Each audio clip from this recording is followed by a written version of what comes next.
Hi guys, do you like beans? I'm not very fond of them, but I like reading books.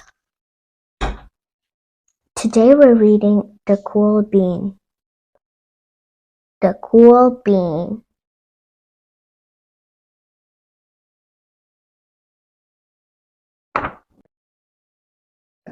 The Cool Bean, written by Jory John, illustrated by Pete Oswald.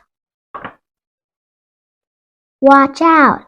Here comes the cool beans! The cool beans.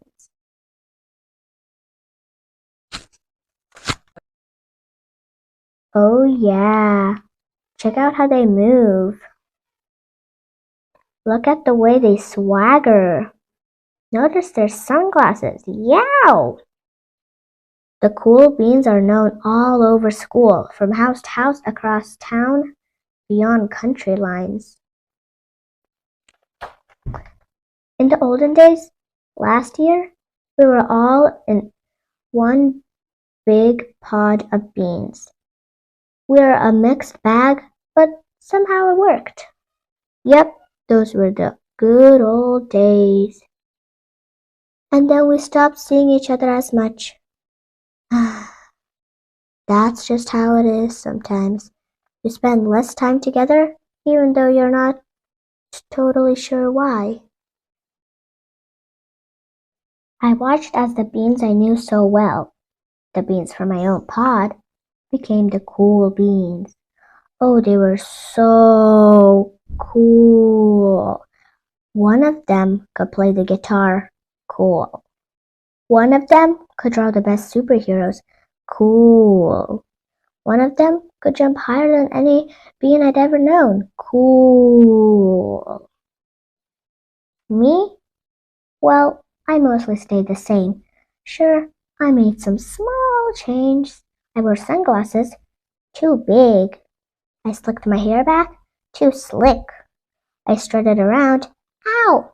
I swaggered. Oof. I was still picked last for everything. My clothes never seemed to fit. I snorted when I laughed. Honk. I walked into stuff. Womp. I was an uncool bean for sure. I started thinking of myself as just a common bean with no special skills. I couldn't complete, so I didn't even try. I'd never be a cool bean. It seemed like there were two types of beans in the world. They were the cool beans and the beans like me.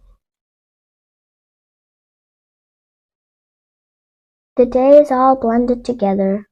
I lived my life and things were just okay.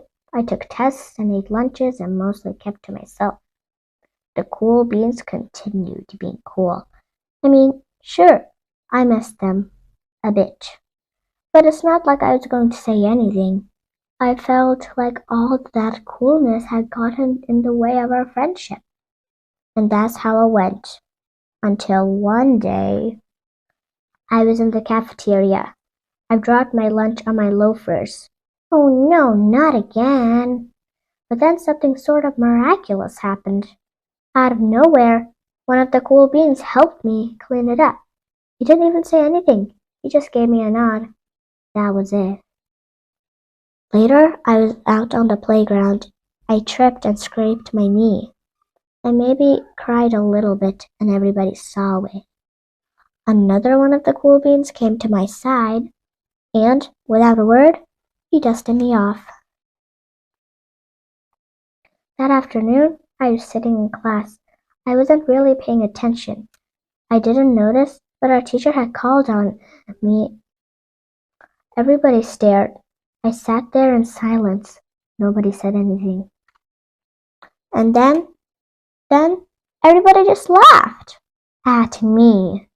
That was it after today. I was officially a has-been. But then one of the cool beans stood up and came over to me. Everybody watched. She leaned in close and whispered, "Hey, the teacher asked you to read from page 32. Then she gave me a quick wink and went back to her seat. It was a small gesture, sure, but it was also everything. I walked home with a goofy smile on my face. I smiled all the way through dinner. That day made all the difference. It was a day that could have been really bad, if not for the kindness of a few cool beans.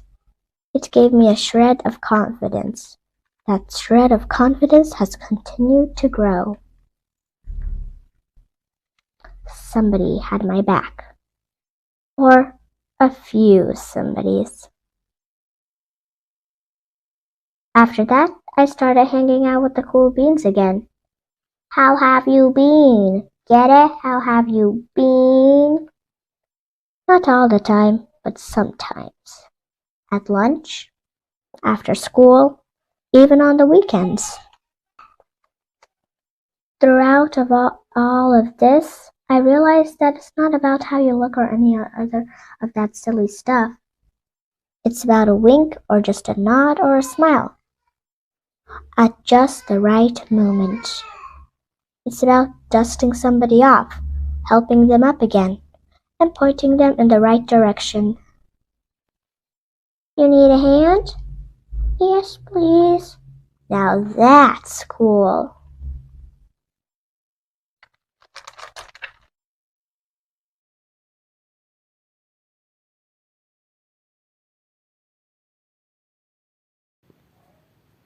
Subscribe. If you like this video, give a like. Don't forget to click the bell button.